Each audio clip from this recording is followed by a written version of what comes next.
मनेंद्रगढ़ में कांग्रेस के कार्यक्रम में पहुंचे पूर्व मंत्री अमरजीत भगत ने 2 नन की गिरफ्तारी को लेकर दिया बयान। कोड़ागांव में सम्मान समारोह का हुआ आयोजन। कार्यक्रम में 67 कर्मचारियों को किया गया सम्मानित। कोड़ागांव में नई शिक्षा नीति की 5वीं वर्षगांठ केंद्रीय विद्यालय के नवीन भवनों का लोकार्पण हुआ। कोड़ागांव में मेगा मूल्यांकन शिविर का आयोजन। विशेष आवश्यकता वाले बच्चों के लिए लगाया गया शिविर। कोरबा में सावन उत्सव के कार्यक्रम का हुआ आयोजन। आयोजन में 40 महिलाओं ने लिया भाग।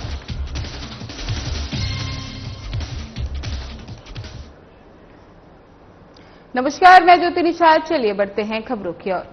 कोड़ागांव में केंद्रीय शिक्षा मंत्री धर्मेंद्र प्रधान ने आज नई शिक्षा नीति की 5वीं वर्षगांठ पर नई दिल्ली से वर्चुअली माध्यम से देश भर के 22 केंद्रीय विद्यालयों के नवीन भवनों का लोकार्पण किया। इसमें कोड़ागांव जिला का केंद्रीय विद्यालय भी शामिल रहा। इस दौरान केशकाल विधायक नीलकंठ टेकाम ने कोड़ागांव के बड़े केंद्रा रोड स्थित बाधापार में नवनिर्मित केंद्रीय विद्यालय भवन का लोकार्पण किया। वहीं कार्यक्रम को संबोधित करते हुए विधायक टेकाम ने कहा कि जिले में केंद्रीय विद्यालय की शुरुआत की प्रक्रिया उनके कलेक्टर कार्यालय के दौरान हुई थी और अब विधायक के रूप में उनके नवीन भवन का लोकार्पण करना उनके लिए गर्व का विषय है। इसके साथ ही उन्होंने कहा ये भवन जिले के विद्यार्थियों के लिए एक महत्वपूर्ण उपलब्धि है। साथ ही उन्होंने ये भी बताया कि विद्यालय अब पीएम योजना में भी शामिल किया गया है, जिससे विद्यार्थियों को और बेहतर सुविधाएं मिलेंगी। इस अवसर पर कलेक्टर नुपुर राशि पन्ना भी विशेष रूप से उपस्थित रहीं।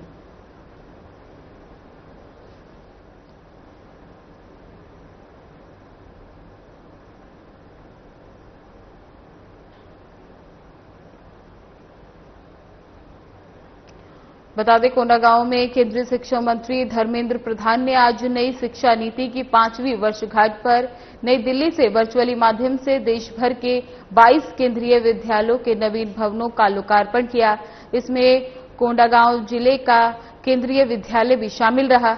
इस दौरान केशकाल विधायक नीलकंठ टेकाम ने कोंडागांव के बड़े केंद्रा रोड स्थित बाधापारा में नवनिर्मित केंद्रीय विद्यालय भवन का लोकार्पण किया। वहीं कार्यक्रम को संबोधित करते हुए विधायक टेकाम ने कहा कि जिले में केंद्रीय विद्यालय की शुरुआत की प्रक्रिया उनके कलेक्टर कार्यालय के दौरान हुई थी और अब विधायक के रूप में उसके नवीन भवन का लोकार्पण करना उनके लिए गर्व का विषय है। इसी के साथ ही कहा ये भवन जिले के विद्यार्थियों के लिए महत्वपूर्ण उपलब्धि है। साथ ही उन्होंने ये भी बताया कि ये विद्यालय अब पीएम योजना में शामिल किया गया है, जिससे विद्यार्थियों को और बेहतर सुविधाएं मिलेगी। इस अवसर पर कलेक्टर नुपुर राशि पन्ना भी विशेष रूप से मौजूद रही।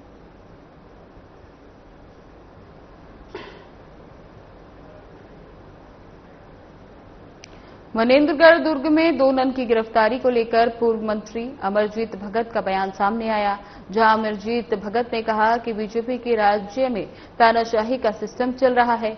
किसी के ऊपर कभी भी प्रकरण दर्ज हो सकता है। भारत धर्मनिरपेक्ष राष्ट्र है। सभी लोगों को अपने पसंद के अनुसार पूजा, संस्कार और धर्म को मानने का स्वतंत्रता है। अगर कोई दबाव पूर्वक धर्म परिवर्तन करता है, वे अपराध की श्रेणी में आता है। उसके लिए नियम बने हुए हैं, लेकिन बीजेपी सरकार में कभी भी किसी के ऊपर प्रकरण दर्ज होता है।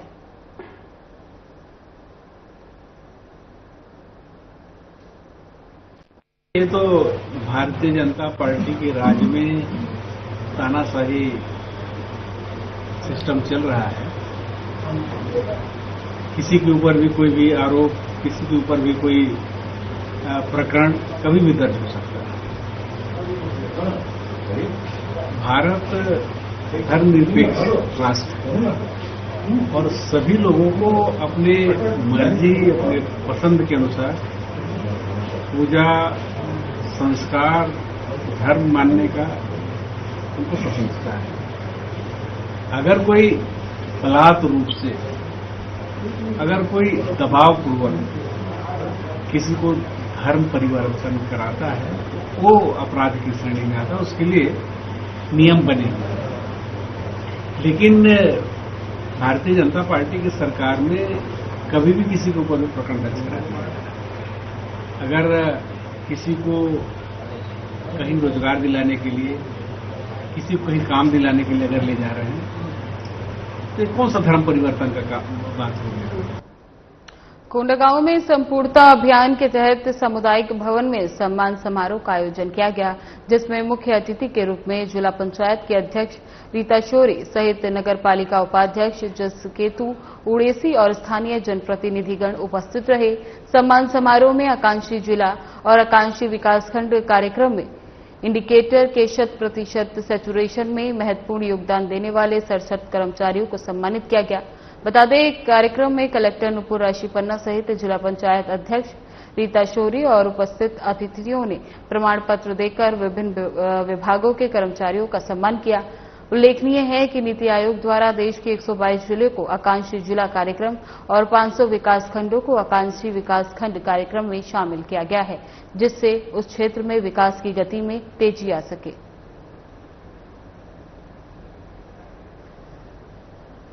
बता दें, कोंडागांव के संपूर्णता अभियान के तहत सामुदायिक भवन में सम्मान समारोह का आयोजन किया गया, जिसमें मुख्य अतिथि के रूप में जिला पंचायत के अध्यक्ष रीता शोरी सहित नगर पालिका अध्यक्ष जसकेतु उड़ेसी और स्थानीय जनप्रतिनिधिगण उपस्थित रहे। सम्मान समारोह में आकांक्षी जिले और आकांक्षी विकासखंड कार्यक्रम के इंडिकेटर के 100% सैचुरेशन में महत्वपूर्ण योगदान देने वाले 67 कर्मचारियों को सम्मानित किया गया।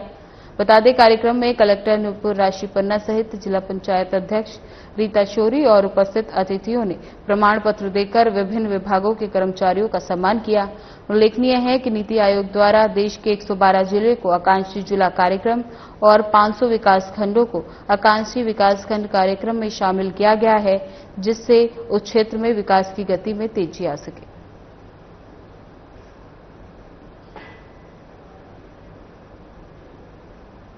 कोंडागांव में डीएम नुपुर राशीपन्ना के निर्देशानुसार जिले में समावेशी शिक्षा अंतर्गत विशेष आवश्यकता वाले बच्चों की पहचान और मूल्यांकन के लिए बीआरसी कार्यालय में 1 दिवसीय मेगा शिविर का आयोजन किया गया, जहां कार्यक्रम के मुख्य अतिथि के रूप में पालिका उपाध्यक्ष जसकेतु उड़ेसी शामिल हुए। बता दें, शिविर में जिला अस्पताल से आए विशेषज्ञ डॉक्टर की टीम द्वारा विशेष आवश्यकता वाले बच्चों का स्वास्थ्य प्रशिक्षण और मूल्यांकन किया गया। शिविर में कुल 71 दिव्यांग बच्चों की पहचान की गई, जिनमें से 7 बच्चों को उनकी आवश्यकताओं के अनुसार विशेष सहायक उपकरण प्रदान किए गए। ये शिविर जिले के विकासखंड स्तर पर भी आयोजित किया जाएगा, जिसकी अंतिम तिथि 12 अगस्त 2025 निर्धारित की गई है।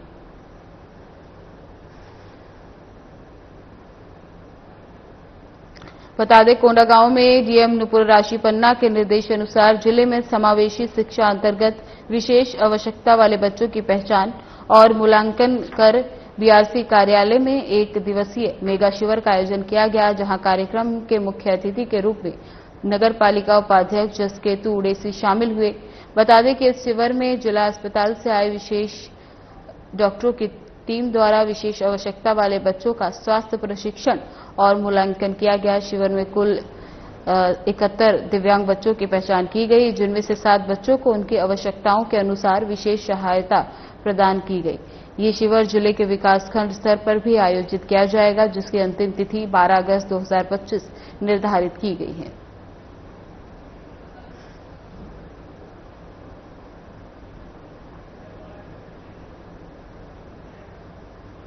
बालकोनगर में चलित प्रियंका फिटनेस सेंटर की महिलाओं ने सावन उत्सव साई मंगलम में उत्साह के साथ मनाया।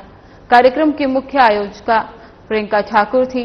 इस आयोजन में लगभग 40 महिलाओं ने भाग लिया। बता दें, कार्यक्रम की शुरुआत में आंगतुक महिला साथियों को मेहंदी देकर और तिलक लगाकर उनका स्वागत किया गया। उसके बाद विभिन्न तरह के खेल आयोजित किए गए, जिसके बाद उपस्थित सदस्यों द्वारा सामूहिक नृत्य का प्रदर्शन किया गया। कार्यक्रम में अंत में सावन क्वीन का खिताब मीनाक्षी ठाकुर और उप विजेता का खिताब रजनी नखाले को दिया गया।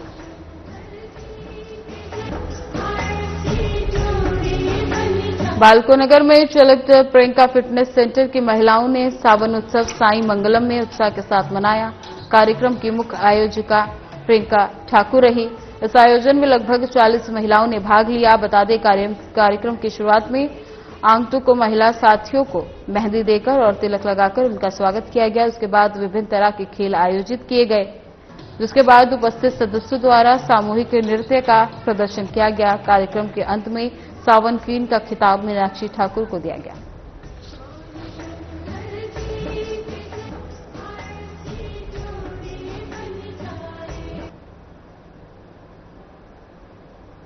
कांकेर जिले के ग्राम पंचायत हाराडोला में महानंदी पर बनी पुलिया का एक हिस्सा अचानक धंस गया।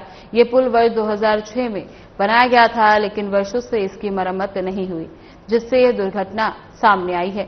घटना की सूचना मिलते ही क्षेत्रीय विधायक सावित्री मंडावी मौके पर पहुंची और पुल का निरीक्षण किया। चारमा थाना पुलिस टीम भी घटनास्थल पर पहुंची रही। प्रशासन ने फिलहाल सुरक्षा को देखते हुए मार्ग को पूरी तरह बंद कर दिया है। बता दें, ये मार्ग नहरपुर ब्लॉक और चारामा ब्लॉक, इसके साथ ही महानंदी क्षेत्र को जोड़ता है। ये पुल भारी वाहनों के आवागमन का मुख्य मार्ग रहा है। स्थानीय ग्रामीणों का कहना है कि पुल के नीचे से लगातार अवैध रेत तस्करी की जा रही है, जिससे पुल की नींव कमजोर होती गई।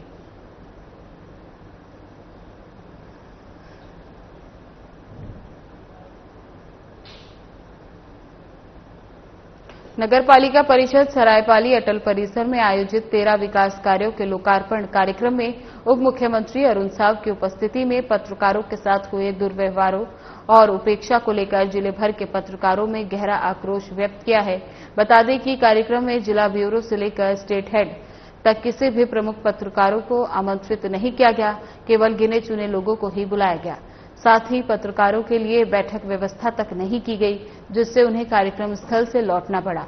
इस उपेक्षाजनक व्यवहार के विरोध में पत्रकारों ने कार्यक्रम का बहिष्कार किया और स्पष्ट कहा कि जब तक पत्रकारों को उचित सम्मान नहीं मिलेगा, वे इस प्रकार के शासकीय आयोजनों की खबर का बहिष्कार करेंगे और शासकीय समाचारों का प्रकाशन नहीं करेंगे।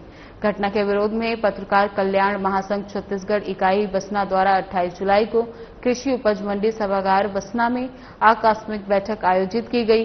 वहीं बैठक में उपस्थित सभी पत्रकारों ने एक स्वर में घटना की कड़ी निंदा करते हुए कहा कि ये केवल एक पत्रकार का नहीं, बल्कि पूरे मीडिया जगत का अपमान है।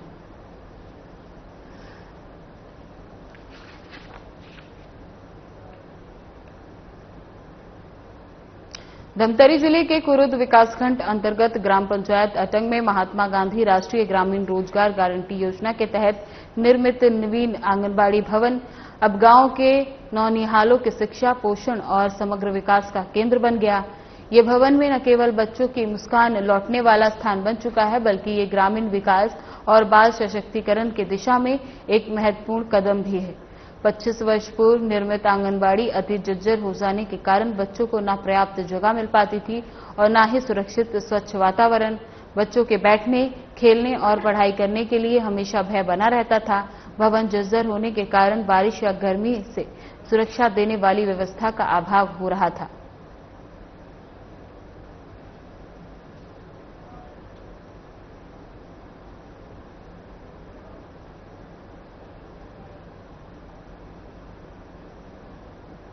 मुख्यमंत्री विष्णुदेव साय ने बेमेतरा जिले के नगर पंचायत दारी स्थित स्टेडियम परिसर में आयोजित विशाल आम जनसभा को संबोधित किया, जहां मुख्यमंत्री विष्णुदेव साय ने कहा कि राज्य सरकार ने बीते 1.5 वर्षों में अनेक ऐतिहासिक निर्णय लिए, जिसका उद्देश्य प्रदेश को समग्र विकास की ओर अग्रसर करते हुए जन कल्याण को सर्वोच्च प्राथमिकता देना है।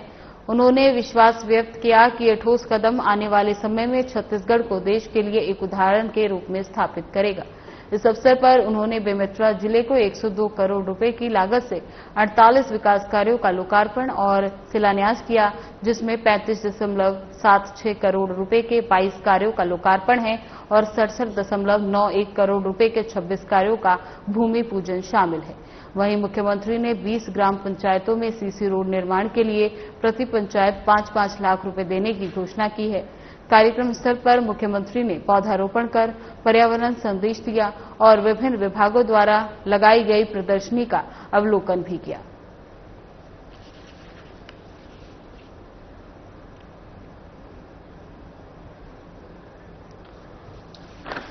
बता दें कि धमतरी जिले के कुरुद विकासखंड अंतर्गत ग्राम पंचायत मुख्यमंत्री विष्णुदेव साय ने बेमेतरा जिले के नगर पंचायत दाड़ी स्थित स्टेडियम परिसर में आयोजित विशाल जनसभा को संबोधित किया, जहां मुख्यमंत्री विष्णुदेव साय ने कहा कि राज्य सरकार ने बीते 1.5 वर्षों में अनेक ऐतिहासिक निर्णय लिए, जिनका उद्देश्य प्रदेश को समग्र विकास की ओर अग्रसर करते हुए जन कल्याण को सर्वोच्च प्राथमिकता देना है। उन्होंने विश्वास व्यक्त किया कि यह ठोस कदम आने वाले समय में छत्तीसगढ़ को देश के लिए एक उदाहरण के रूप में स्थापित करेगा। इस अवसर पर उन्होंने बेमेतरा जिले को 1 से 2 करोड़ रुपए की लागत की 48 विकास कार्यों का लोकार्पण और शिलान्यास किया। वहीं मुख्यमंत्री ने 20 ग्राम पंचायतों में सीसी रोड निर्माण के लिए प्रति पंचायत 5-5 लाख रुपए देने की घोषणा की। कार्यक्रम स्थल पर मुख्यमंत्री ने पौधारोपण पर पर्यावरण संदेश दिया और विभिन्न विभाग द्वारा लगाई गई प्रदर्शनी का अवलोकन किया। महिला अघारिया समाज सेवा समिति रायपुर द्वारा अघारिया छात्रावास डंगानिया में सावन उत्सव पारंपरिक उल्लास और सांस्कृतिक गरिमा के साथ हर्षोल्लास पूर्वक मनाया गया। आपको बता दें कि आयोजन में रायपुर के समाज की महिलाओं ने पारंपरिक हरे वस्त्र धारण कर हरियाली और सावन के आगमन का हर्ष के साथ स्वागत किया। कार्यक्रम का शुभारंभ मंगलाचरण और देवी गीतों के मधुर स्वरों के साथ हुआ, जिससे संपूर्ण वातावरण भक्तिमय हो गया। इसके पश्चात महिलाओं द्वारा लोकगीतों पर सुंदर नृत्य प्रस्तुत किए गए, जो दर्शकों के लिए आकर्षक का केंद्र बने रहे। वहीं सांस्कृतिक कार्यक्रमों की श्रृंखला में भजन, झूला गीत, पारंपरिक खेल, लकी ड्रॉ और ग्रीन क्वीन जैसे विशेष प्रतियोगिताएं आयोजित की गई। वहीं कार्यक्रम के समापन पर सभी प्रतिभागियों और उपस्थित महिलाओं को स्मृति चिन्ह भेंटकर सम्मानित किया गया। साथ ही पर्यावरण संरक्षण का संदेश भी प्रभावशाली ढंग से प्रस्तुत किया गया।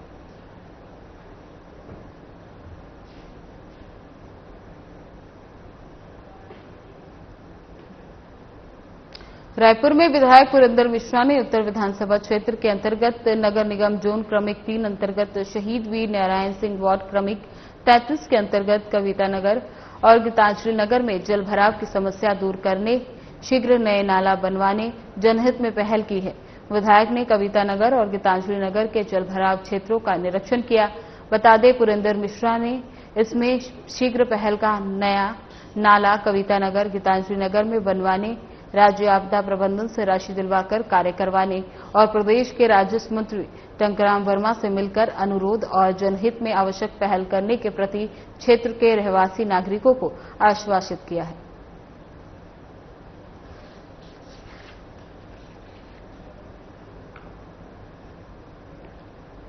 मुख्यमंत्री विष्णुदेव साय ने देश के विभिन्न स्टील उद्यमियों को छत्तीसगढ़ में उत्पादन यूनिट स्थापित करने का आमंत्रण दिया। उन्होंने स्थानीय होटल में आयोजित ग्रीन स्टील और माइनिंग समिट में सहभागिता कर उद्यमियों को छत्तीसगढ़ में इस उद्योग की भरपूर संभावनाओं और इसके लिए विकसित अधिसंरचना की जानकारी दी।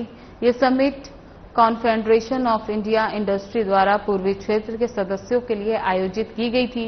वहीं उद्यमियों को संबोधित करते हुए मुख्यमंत्री ने कहा कि छत्तीसगढ़ की नई औद्योगिक नीति में स्टील सेक्टर को विशेष रूप से प्रोत्साहन दिया गया है। यदि कोई उद्यमी ग्रीन स्टील का उत्पादन कर रहा है तो उसे विशेष अनुदान देने का प्रावधान भी छत्तीसगढ़ की नई औद्योगिक नीति में किया गया है। इसी के साथ ही सीएम ने कहा कि प्रधानमंत्री ने देश को स्टील हब बनाने का लक्ष्य निर्धारित किया है। उनके नेतृत्व में देश में स्टील उत्पादन 100 मिलियन टन से बढ़कर 200 मिलियन टन हो गया है और वर्ष 2030 तक इसे बढ़ाकर 300 मिलियन टन तक पहुंचाने का लक्ष्य रखा गया है।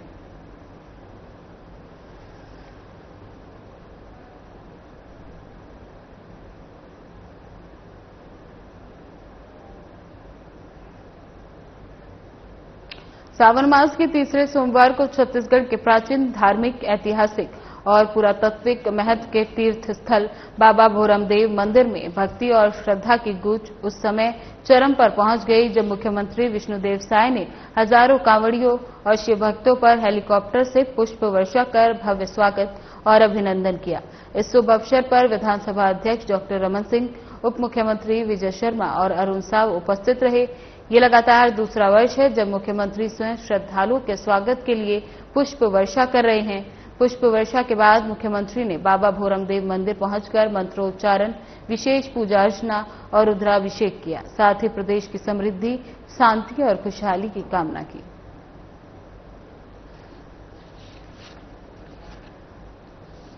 पवित्र सावन महीना का तीसरा सोमवार है सबसे पहले तो समस्त छत्तीसगढ़ वासियों को सावन सोमवार की बहुत बहुत बधाई, शुभकामनाएं। और आज पिछले साल की भांति यहां पर हम सभी लोग, हमारे प्रदेश के पूर्व मुख्यमंत्री और विधानसभा के अध्यक्ष, हमारे दोनों डिप्टी सीएम साहब श्री अरुण साव जी, श्री विजय शर्मा जी, आज जो कांवड़िए हैं उनके सत्कार में, उनके स्वागत में पुष्प वर्षा किए हैं और भगवान भोरमदेव की विधिवत पूजन अर्चन किए हैं। मां नर्मदा के जल से अभिषेक किए हैं, दूध से अभिषेक किए हैं और उनसे प्रार्थना किए हैं कि छत्तीसगढ़ में उनका हमेशा आशीर्वाद रहे, छत्तीसगढ़ में खुशहाली हो, सबके घर में सुख समृद्धि हो। और इस अवसर में विधायक श्रीमती भावना बोहरा, जो अमरकंटक से जल लेकर 150 किलोमीटर पैदल चल के यहाँ पर आई और जलाभिषेक की, वो भी इस कार्यक्रम में शामिल थी। तो सब लोगों ने छत्तीसगढ़ की खुशहाली की कामना की। हाँ, भोरमदेव विकास के लिए भारत सरकार में एक स्वदेश दर्शन योजना है और सरकार के प्रयास से और विशेष कर इस क्षेत्र के विधायक और हमारे डिप्टी सीएम विजय शर्मा जी सब मिलकर 140 करोड़ रुपए की स्वीकृति हमारे देश के यशस्वी प्रधानमंत्री जी ने यहाँ के विकास के लिए दिया है। आने वाले समय में यहाँ का चहुमुखी विकास होगा। मुख्यमंत्री विष्णुदेव साय सरदार बलबीर सिंह जुनेजा इंदौर स्टेडियम में आयोजित छत्तीसगढ़ ओलंपिक संघ की कार्यकारिणी बैठक में शामिल हुए। इस अवसर पर वर्ष 2025-26 के वार्षिक बजट का अनुमोदन किया गया। साथ ही मुख्यमंत्री साय ने स्टेडियम परिसर में संघ के अध्यक्ष के नवीन कार्यकाल कक्ष का विधिवत उद्घाटन भी किया। मुख्यमंत्री साय ने कहा कि राज्य सरकार खेलों को बढ़ावा देने के लिए प्रतिबद्ध है और उन्होंने ये भी कहा कि प्रदेश में खिलाड़ियों के प्रोत्साहन के लिए हमारी सरकार ने खेल अलंकरण समारोह का पुनः शुभारंभ किया है। उन्होंने घोषणा की कि ओलंपिक खेलों में स्वर्ण पदक विजेताओं को 3 करोड़ की राशि दी जाएगी, रजत पदक विजेताओं को 2 करोड़ और कांस्य पदक विजेताओं को 1 करोड़ का पुरस्कार राशि प्रदान किया जाएगा। उन्होंने आगे बताया कि मुख्यमंत्री साय के नेतृत्व में छत्तीसगढ़ युवा रत्न पुरस्कार की भी घोषणा की गई है, जिसके अंतर्गत खेल, कला, संगीत, साहित्य, उद्योग, व्यापार आदि क्षेत्रों में उत्कृष्ट प्रदर्शन करने वाले युवाओं को प्रोत्साहित किया जाएगा।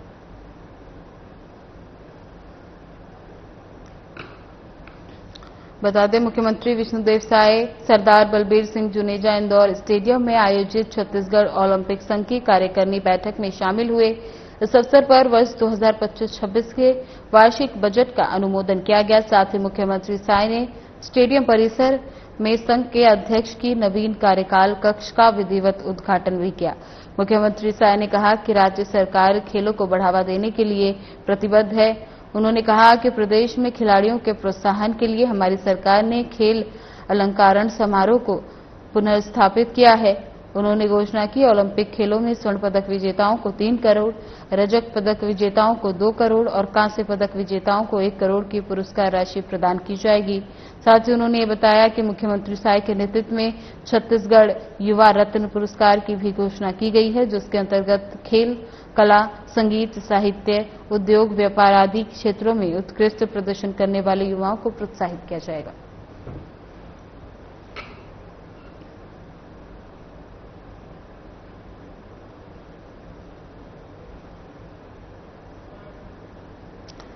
मुख्यमंत्री विष्णुदेव साय सरदार बलबीर सिंह जुनेजा इंदौर स्टेडियम में आयोजित छत्तीसगढ़ ओलंपिक संघ की कार्यकारिणी बैठक में शामिल हुए।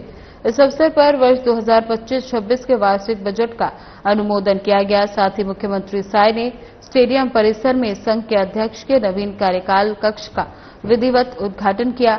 मुख्यमंत्री साय ने कहा कि राज्य सरकार खेलों को बढ़ावा देने के लिए प्रतिबद्ध है। उन्होंने कहा प्रदेश में खिलाड़ियों के प्रोत्साहन के लिए हमारी सरकार ने खेल अलंकरण समारोह का पुनः स्थापना की है। साथ ही उन्होंने घोषणा की कि ओलंपिक खेलों में स्वर्ण पदक विजेताओं को 3 करोड़, रजत पदक विजेताओं को 2 करोड़ और कांस्य पदक विजेताओं को 1 करोड़ का पुरस्कार दिया जाएगा।